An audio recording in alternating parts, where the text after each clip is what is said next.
from the Montana Ag Network. Good Friday morning. Today we see that on Wednesday, the National Cattlemen's Beef Association announced Colin Woodall as the association's new CEO. Woodall has served NCBA members for 15 years, most recently as Vice President of Government Affairs in Washington, D.C. Woodall said his top priority as CEO is advocating for the nation's cattlemen and women. Here's what we have to keep in mind is that we are a producer-run trade association. The reason why NCBA has the impact that they do for our industry is because it is the producers who participate that help us make policy, that help us engage, that really give NCBA that strength. So the good news is, from my perspective as CEO, a lot of those decisions have been made, as they should be made, by the producers themselves. That includes the Beef Long Range Plan.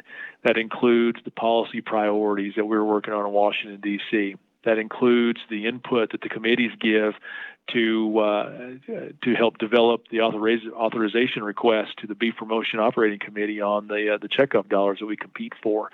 So from my perspective as the incoming CEO, it's not about Colin Woodall's vision. It's about NCBA's vision, and it's my job to make sure that we take the collective staff here and deliver on that. And that is something that I am proud to be a part of. I'm proud that we're able to do it that way, so that way we truly make this about the industry itself. It's a difficult time for those in the cattle business as Woodall takes the reins of NCBA, but he said he will fight for their rights and livelihoods every day. I understand all of the issues that we're dealing with. I understand the pain in the market. I understand that there's a lot of folks that are sleepless at night trying to figure out what they're going to do to stay in business. And we are going to do everything we can to try to help with that, because ultimately we have to have a healthy producer community that is putting high quality beef on the table to make sure that our customers, whether they're here or abroad, can enjoy a great steak produced by U.S. cattlemen and women. And that is what I'm going to take into this new role, to make sure that we are always fighting for the rights of cattle producers. Woodall also said NCBA will continue to address issues like fake meat, overburdensome regulations, and the results of USDA's investigations into the cattle markets in the aftermath of the Tyson plant fire in Kansas, among other top priorities. Don't go too far, we'll have more news coming up next.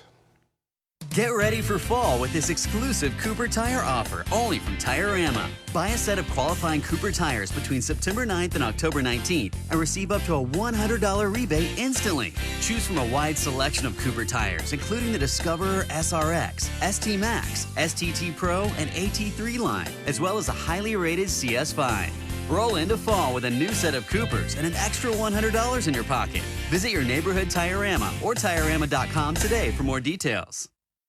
Roots, they anchor CHS to Montana. CHS is your partner for feed, for fuel, for agronomy, for grain. CHS is the largest agricultural cooperative in the world. CHS leads because our owners know this land and know how to make the most of this modern farming world. CHS is your cooperative. CHS, creating connections to empower agriculture. Returning back here this morning, African swine fever continues to spread. South Korea is now the 9th Asian country to find itself positive for ASF. The pigs that tested positive for the disease were located near the border with North Korea, which has been ASF positive since May.